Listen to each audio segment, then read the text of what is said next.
নামাজে আমরা যেমন সবাই এসেছি একইভাবে যেন আসর মাগরিবের সাথেও সবাই আসতে পারি, এই নিয়ত আমরা পাকাপোক্ত করি। যদি জামাত না পান, ঘুমিয়ে থাকেন বা ভুলে যান, যখনই ঘুম থেকে উঠবেন তখনই নামাজ, যখনই ঘুম থেকে উঠবেন তখনই নামাজ। যদি ভুলে যান, মনে হবে তখনই নামাজ। ঘুমিয়েছিলেন, ফজর হয়ে গেছে, 8টা বেজে গেছে, উঠবেন, আগে ফজরের নামাজ কাজা করবেন, তারপরে ফাকাত কাফা। এটা হাদিসে নবী বলেছেন, যে ব্যক্তি নামাজ ইচ্ছাকৃতভাবে ইচ্ছা করে ছেড়ে দিল, ইচ্ছা হলে পড়লাম, ইচ্ছা হলে পড়লাম না, ফাকাত কাফারা, সে ব্যক্তি কুফরি করবে। বাইনাল আবদি ওয়া বাইনাশ শিরকি ওয়াল কুফরি তারকুস সালাহ। একজন আল্লাহর বান্দা আর একজন মুমিন মুসলিম, এর মধ্যে পার্থক্যই হচ্ছে নামাজ। এমন হাদিস আছে যে প্রচন্ড রকম জালেম ফিরআউনের মতো শাসক সম্পর্কে সাহাবীরা জিজ্ঞাসা করেছিলেন, যদি এরকম জুলুম হয় ইয়া রাসূলুল্লাহ, আমরা কি করব? আমরা কি প্রতিহত করব না? নবীজি বলেছেন, ইল্লা মা সাল্লাল্লাহু, না, যতক্ষণ তারা সালাত আদায় করে ততক্ষণ তাদের বিরুদ্ধে যেও। তার মানে নামাজ নাই, ইসলামের খাতায় নাম নাই। তাদের নামাজ কাজা হয়ে গেল কাজা করবেন, ভুলে গেলেও নামাজ আদায়। যদি জামাত না পান, বাসায় পড়বেন। যদি পসিবল হয় মসজিদে জামাত শেষ হয়ে গেছে, বাসায় জামাত করবেন। নামাজের কোনো মাফ, আল্লাহ পাক তৌফিক দান করুন, আমিন। এরপর আসেন, দুইটা নামাজ আছে, এটা আমরা পড়ি না, বা অনেকে পড়ে অনেকে অবহেলা করি, কিন্তু এটা বড় ফজিলত আছে। বলবো, বেলাল রাদিয়াল্লাহু আনহু নাম শুনেছেন? যখনই নবী সাল্লাল্লাহু আলাইহি ওয়াসাল্লাম জান্নাতে যেতেন, মানে জান্নাত আল্লাহ পাক তাকে দেখাতেন, তখনই তিনি তার বেলাল রাদিয়াল্লাহু আনহুর পায়ের শব্দ শুনতে পারতেন। বেলাল রাদিয়াল্লাহু আনহুর পায়ের শব্দ তিনি শুনতে পারতেন। একজন যোগ্য নেতা যিনি, তিনি তার অনুসারীর পায়ের শব্দও চিনেন। কথা বুঝতে পারছেন? আচ্ছা, গলার ভয়েসও চিনেন। তো বেলাল রাদিয়াল্লাহু আনহু তিনি জিজ্ঞাসা করেন, ইয়া হে বেলাল, তুমি কি এমন আমল করো যার ফলশ্রুতিতে তুমি জান্নাতে আমার সামনে সামনে হাঁটছো? সুবহানাল্লাহ। কোন বেলাল? যিনি একজন কৃতদাস ছিলেন, নিগ্রো, কালো, দেখতে হয়তো আপনার মতো সুন্দর না, তাই না? আফ্রিকান মানুষ, যাকে ওই যে রোদের মধ্যে শুয়ে পিটানো হয়েছিল, হয়নি? সেই বেলাল রাদিয়াল্লাহু আনহু, সুবহানাল্লাহ। তখন তিনি বলছেন, ইয়া রাসূলুল্লাহ, আমি তো এমন কোনো আমল করি না, আপনারা যা করেন তাই করি, তবে যখনই আমার ওযু ছুটে যায়, ওযু ভেঙে যায়, আমি তখনই ওযু করি, আর সেই ওযু দিয়ে আমি 2 রাকাত নামাজ পড়ি। এই নামাজটাকে কি বলে? তাহিয়াতুল ওযু। এই তাহিয়াতুল ওযুটা আমরা আদায় করার চেষ্টা করব, আল্লাহ পাক তৌফিক দান করুন। আর কাছে তাহিয়াতুল মসজিদ, দেখবেন অনেকেই মসজিদে আসি আমরা ধাপ করে বসে পড়ি, তাই না? আসলে কিন্তু মসজিদে এসে 2 রাকাত নামাজ পড়ে বসা সুন্নাত। মসজিদে একটা হক আছে, মসজিদে আসলেন, 2 রাকাত নামাজ পড়লেন, সংক্ষিপ্ত আকারে পড়লেন, পড়ে বসবেন, এটা করা উচিত। আল্লাহ পাক তৌফিক দান করুন, আমিন। এরপরে আসেন, এই 10 দিন কি করবো আমরা? এগুলোর পাশাপাশি বেশি বেশি তাকবীর দিবেন। তাকবীর মানে আল্লাহু আকবার, আল্লাহু আকবার, লা ইলাহা ইল্লাল্লাহ, আল্লাহু আকবার, আল্লাহু আকবার, ওয়ালিল্লাহিল হামদ। সাহাবীদের মধ্যে আবু হুরায়রা রাদিয়াল্লাহু আনহু, আব্দুল্লাহ ইবনে আব্বাস, আব্দুল্লাহ ইবনে ওমর, এই বিখ্যাত সাহাবীরা যখন এই 10 দিনে উপস্থিত হতেন, তারা বাজারে গেলেও তারা বাজারে গিয়ে তাকবীর দিতেন জোরে জোরে। অন্য সবাই শুনে সবাই তাকবীর দিত, তাহলে সমস্বরে তাকবীর হতো। এই সুন্নাহটা চালু করা যেতে পারে। আল্লাহ পাক আমাদের সবাইকে তাকবীর দেওয়ার তৌফিক দান করুন, আমিন। এরপর এই 10 দিন আমরা বেশি বেশি যে কাজটা করার চেষ্টা করবো, সেটা হলো তওবা। বেশি থেকে বেশি তওবা করার চেষ্টা করা উচিত। আর তওবা মানে শুধু আস্তাগফিরুল্লাহ ওয়া আতুবু ইলাইহি করা নয়। তওবার দুটো ভাগ আছে। কবিরা গুনার জন্য একরকম তওবা, আর সগীরা গুনাহ এমনি এমনি মাফ হয়ে যায়। সগীরা গুনার জন্য একটা সগীরা গুনাহ হয়েছে, আপনি একটা ভালো কাজ করলেন, আগের গুনাহ মাফ। একটা গুনাহ হয়েছে, আপনি ওযু করলেন, চোখের হাতের সব গুনাহ মাফ। একটা গুনাহ হয়েছে, আপনি সাদকা করলেন, গুনাহ মাফ।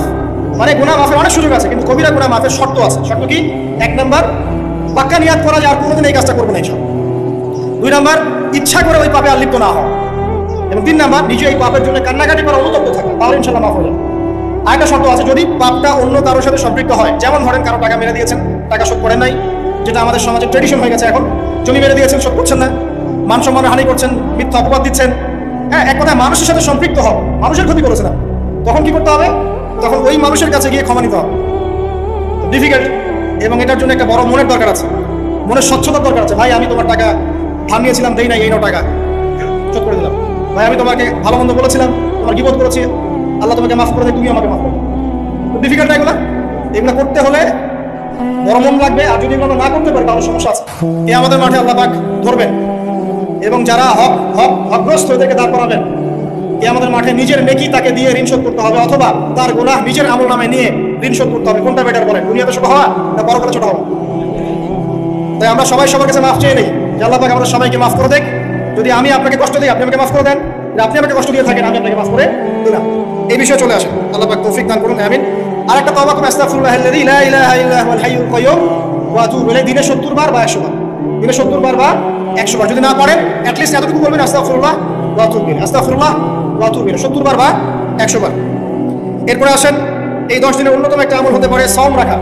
যদি পারি এই 10টা দিন সওম রাখবো। যারা পারছি না, মিনিমাম 3টা 4টা 5টা অ্যাট লিস্ট রাখবো। আর যারা সেটাও পারছি না, কমপক্ষে আরাফার দিনের সিয়ামটা যেন মিস না যায়, ঠিক আছে? আরাফার দিনের সওম যেন মিস না যায়। আল্লাহ পাক তৌফিক দান করুন সবাইকে, আমিন। আরাফার দিনে সওম বিগত 1 বছর আগামী 1 বছরের গুনাহ মাফের কারণ হয়ে যাবে ইনশাআল্লাহ।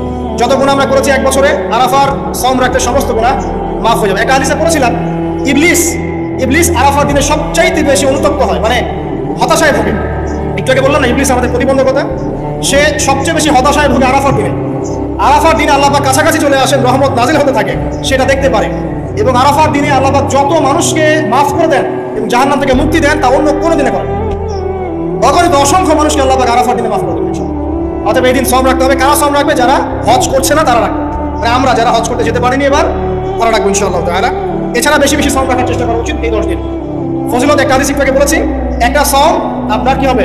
1 বছর সওমের নেকি পাওয়া যাবে ইনশাআল্লাহ তাআলা।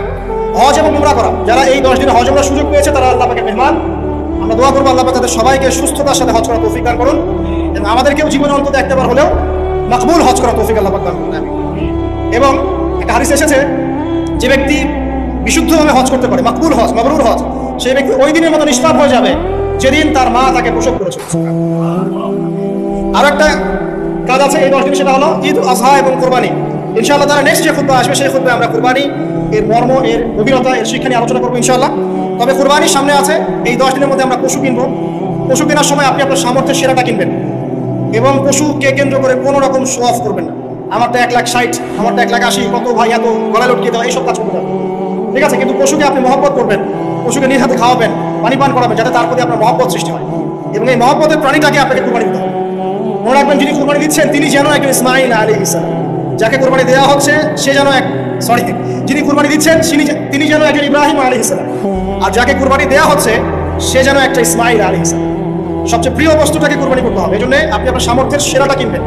এখানে অনেক মাসালা আছে, এই মাসালাগুলো দিতে যাচ্ছি না। অনেক বড় বড় আলেম ওলামা আছেন, তাদের শরণাপন্ন হয়ে আপনারা এগুলোর মাসালা নিয়ে নিন, ঠিক আছে? তবে আমি একটা বিষয় বলবো, খালি কুরবানিকে কেন্দ্র করে কোনো রকম রিয়া, অহংকার, লোক দেখানোর কাজ করতে এবং পরিবেশ দূষণ হয় এমন কোনো কাজ। জাস্ট ইসলামের সৌন্দর্য ফুটিয়ে তুলবেন, এর যে হক, মিসকিনের হক, আত্মীয়দের হক, এটা ঠিকঠাক মতো আদায় করবেন। এখানকার গোশত, রক্ত, মাংস কোনো কিছু আল্লাহর কাছে যাবে না, শুধুমাত্র আমার বিশুদ্ধ ইখলাসটাই আল্লাহর কাছে যাবে। অতএব এটা মনে রেখে কুরবানি করা উচিত। আল্লাহ পাক তৌফিক এনায়েত করুন, আমিন। ইনশাআল্লাহ কুরবানির গভীর শিক্ষা সম্পর্কে আগামী জুমায় কথা হবে। আর সর্বশেষ কথা হলো যে এই কাজগুলো, কুরবানি বলেন, এই যে নামাজ, তাসবিহ, তাহলিল, কোরআন তেলাওয়াত, তাওবা, তাকবীর, সওম, এই কাজগুলো পারিবারিকভাবে এবং সামাজিকভাবে করার চেষ্টা করুন। তাহলে ইসলামের সংস্কৃতি, হৃদ্যতা, ভালোবাসা ফুটে উঠবে। ইসলামের সৌন্দর্য অমুসলিমদের কাছে পরিস্ফুটিত হবে। ইনশাআল্লাহ দেখবেন এই সৌন্দর্য দেখে তারা ইসলামের পথে ফিরে আসবে ইনশাআল্লাহ। এবং আল্লাহ রাব্বুল আলামিন এই সুযোগটা কাজে লাগিয়ে আমরা যেন আমাদের বিগত গুনাহগুলো মাফ করে নিতে পারি, বেশি বেশি নেক আমল করতে পারি, এই 10টা দিন কাজে লাগাতে পারি। আল্লাহ পাক আমাদের সবাইকে সে তৌফিক এনায়েত করুন, আমিন। আকুলু কওলি হাযা আস্তাগফিরুল্লাহ লি ওয়া লাকুম ওয়া লিসাইরিল মুসলিমিন। বারাকাল্লাহু লানা ওয়া লাকুম বিল আয়াতিল হাকীম। إنه تعالى جواد كريم رؤوف رحيم. سبحانك اللهم وبحمدك أشهد أن لا إله إلا أنت أستغفرك وأتوب إليك. السلام عليكم ورحمة الله وبركاته.